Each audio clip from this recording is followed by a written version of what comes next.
皆さんは相手のシャーマンや儀式包丁の効果でエースがペンギンに変身させられて負けたことはありますか？このペンギンの効果はエースばかりを狙ってるのではないかと思ったことがあるんじゃないでしょうか。そのペンギンにするのがエースなんじゃないかという印象が強いので、何度も公式に検証や回答を求めた方も多いはずです。公式の回答はペンギンの対象はランダムだということです。この回答を聞いても納得できない方も多いと思いますが、これについて中国のプレイヤーさんが検証した情報があったので、こちらを共有していきたいと思います。今回は中国のプレイヤーのジユーさんが検証した結果をヤルシ・ドゥラさんが記事にしていて、翻訳した情報を今回は参考にまとめています。中国の記事では学生時代に馴染みのあるおそらく三国志のセリフを引用して作成されていたんですが、私が三国志にあまり詳しくないので、概要をまとめる形にしています。ペンギンの対象というのはランダムだという公式の回答を聞いて、通常であれば納得するはずですが、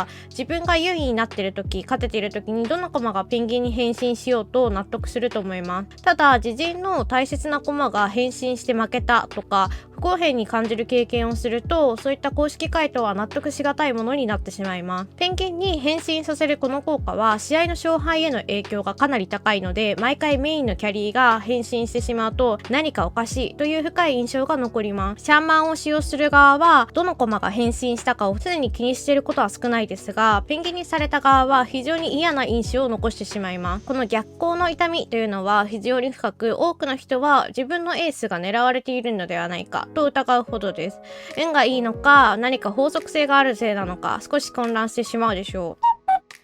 こちらの現象について、検証は2回に分けて行われて、同じ駒の組み合わせで検証されています。連続の消しに装備を持たせて、後の駒には何も持たせず、アイテムを持っている駒が変身したかどうか、どのコストが変身したかというものを回数集計しています。1回目のテストではアイテム持ちがペンギンになったか、アイテムなしがペンギンになったかというものを集計していて、アイテム持ちがペンギンになった確率が 16.9% に対し、アイテムを持っていない駒がペンギンになった確率は 83.1% となっていました。2回目の検証では全て駒は星1で検証されているんですが、コストが一番高い駒が変わった確率は 27.4%、コストが一番高くない駒が変身した確率は 72.6% ということでした。この結果からアイテム持ちの駒やコストの高い駒が意図的に選択されていないということがわかります。今回の検証結果を踏まえても、ペンギンの対象はランダムであるということが言えそうです。130回以上の検証をされたジユーさんはお疲れ様でした。今回は公式の回答はすでにありましたが、プレイヤーの検証結果も情報共有したかったので動画にしています。中国とはサーバーが分かれていて情報交流が少なくなりがちなので、私が知らないことも知ってる方も多いなと思っていて、中国情報を結構漁っています。またいい記事が見つけたら共有していきたいなと思っています。引き続きオートチェスの基礎情報や攻略情報を更新するので、ぜひチャンネル登録をして次の動画をお待ちください。最後までご視聴ありがとうございました。